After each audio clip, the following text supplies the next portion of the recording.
So, for those of you who may not know me or who are participating in this for the first time, I'm Krishnaraj and I'm a faculty member of One World Academy, a spiritual organization founded in South India. And what I'll be speaking today is a little bit about our vision and work at One World Academy. Our vision is basically about helping people live a happy and fulfilled life, which we believe is possible when we live a life of awareness. So, that is going to be the topic this evening. What exactly is it to live a life of awareness, and how important is it to live a life of awareness? And I think because of the time constraint that we have in this meeting, I might not be able to go very deep into the details of this subject, but we have a 3 day seminar called A New Beginning, specifically dedicated for that. So that is something we'll be discussing later. So what exactly do we mean by living a life of awareness? Every one of us is constantly experiencing life at two levels. One is the external world, the world of people, situations, the normal world that we interact with on a daily basis. And this world, we are we know it all too well. Our education is all about it.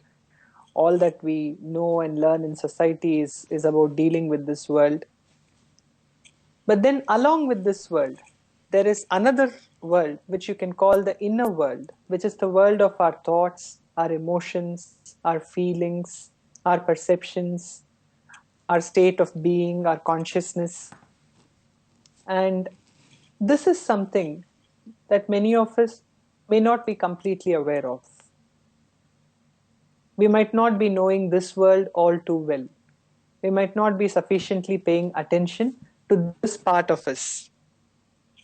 Now, when we speak of living a life of awareness, we are basically speaking of bringing attention to this world, to the inner world. Not that you need not bring attention to the outer world. It's our education has taught us to bring attention to the outer world, but spirituality is all about learning to bring attention to the inner world also. Because only when we have attention on both these dimensions of our life is our life truly balanced. If you're only having attention on the outside world and missing out on what is happening within us, there is an imbalance within us. There is an imbalance to life. Now, one of the most common examples of this is people whom we term as workaholics, people who don't know where to stop working and where to actually take time for themselves, where to take time for their family. They just don't know where to stop. Now, if you really observe this, one of the reasons why they are like that is there is excessive focus on the outer world and very less focus on the inner world.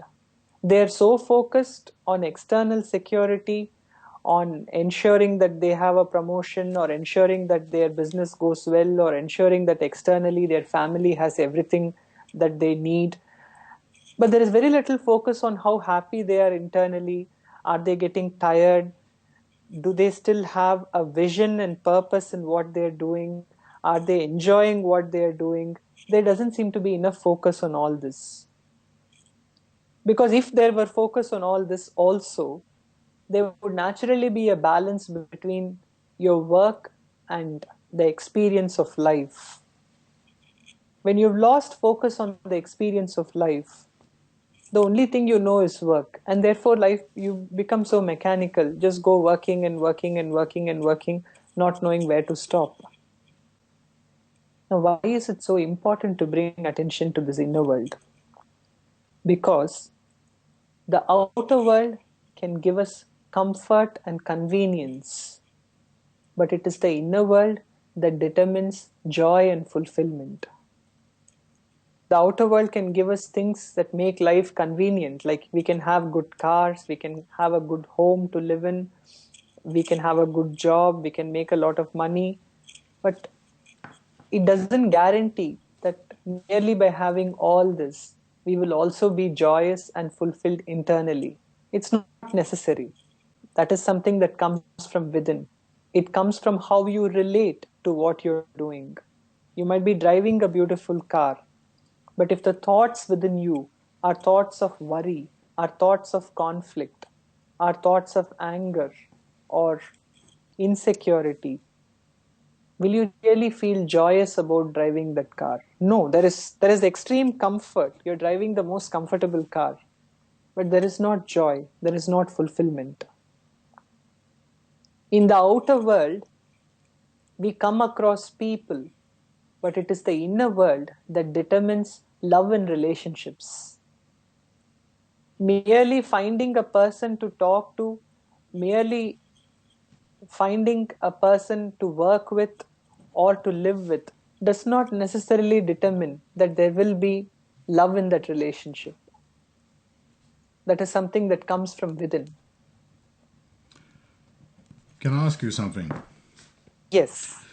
Not to put you out of that flow of energy that you are in now, but a lot of people is living through their mind and all the patterns. Yes. And when you are driving the car, you maybe not appreciate it because you have a lot of other issues going on. What are we going to do with those issues? You know, how Yes. how can we go forward in this? Yes. I think the first step before we go about addressing those issues is that we recognize that we are caught in them. The first step is to honestly admit that there is not that joy in me. I seem to be lost in my thoughts. I seem to be caught in disturbing emotions. I seem to be having moments of conflict. We are not saying that you're in conflict all 24 hours of a day. No, there are very good moments in life also. But when you're going through a conflicting experience, when you're feeling low, when you're feeling disconnected, that is where awareness is very important, because we first need to recognize that we've lost connection with the experience. And that is what I mean by bringing attention to the inner world. To realize that something is bothering you from within, to realize that something is not letting you enjoy what is there in life. And Okay, be truthful with oneself. Unless we learn to be truthful with ourselves, that we are in conflict, we can't really find a way to change it. so we are talking about seeing Yes. with with we have a lot of judgment for what we see, and we think that something is right, something is bad, Yes. and it's like we are stuck in the middle of that one. Yes, very true.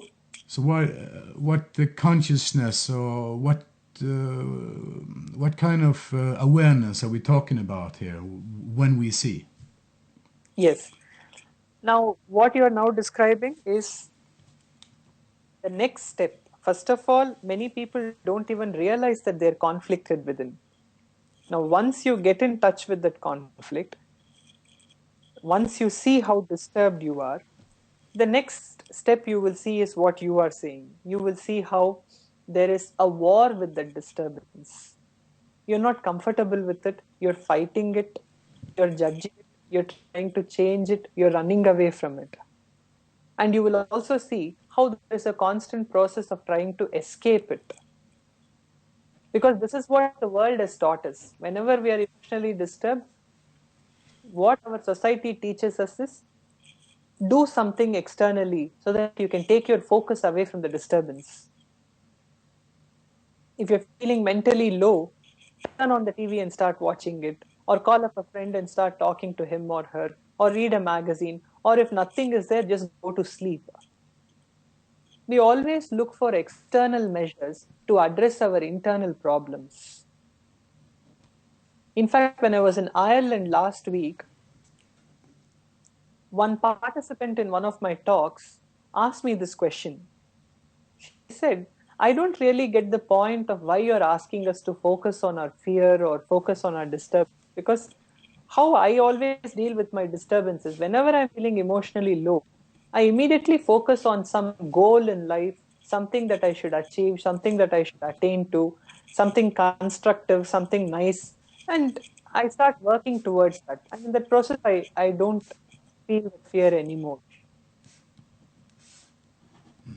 Yeah. Was if your mind always has the need to focus on something else in order to deal with a problem that is facing, do you think that mind is capable of concentration and attention? Because it is always looking somewhere else. I have a problem here, so if I should not feel this, I should look there. Then when you get there, you will develop a problem there. So I'm feeling emotionally low, so I focus on my work. After some time at work, you will feel less satisfied. At that point, you'll decide, I will now focus on my relationship. After some time, there is no love relationship. Then you will decide, I will focus on something else. If your mind keeps jumping from one place to another, is that mind really capable of concentration and attention? It is a very inattentive mind. It is a very restless mind. A focused approach would be, if I'm not feeling good right now, I should really focus on what is not letting me feel good right now. That is how we can cultivate attention. If we choose to make use of something else to deal with this problem, we will only make ourselves more distracted. And that is what we mean by living a life of awareness. If something is bothering you, address that first.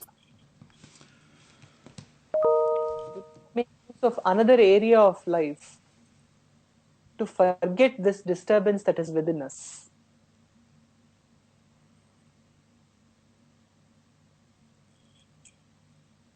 So, yes, we will see how fighting with our disturbance, we are avoiding it. Then, what to do?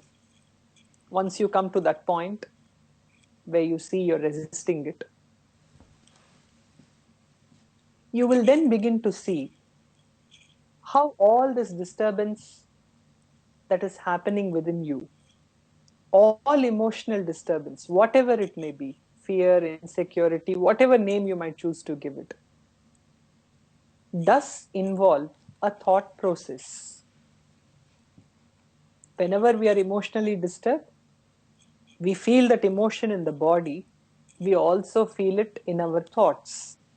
There are constant projections happening. We are either visiting the past or we are projecting the future. We are constantly remembering certain people, certain images, certain memories from the past. There is a thought process involved. So the next step would be to observe this thought process. And in most cases, this thought process will have an element of blame. There cannot be any conflicted state of mind until you are blaming something or somebody or even yourself. Now, when you bring attention to this blaming process, you will realize how the more you blame, the more you suffer.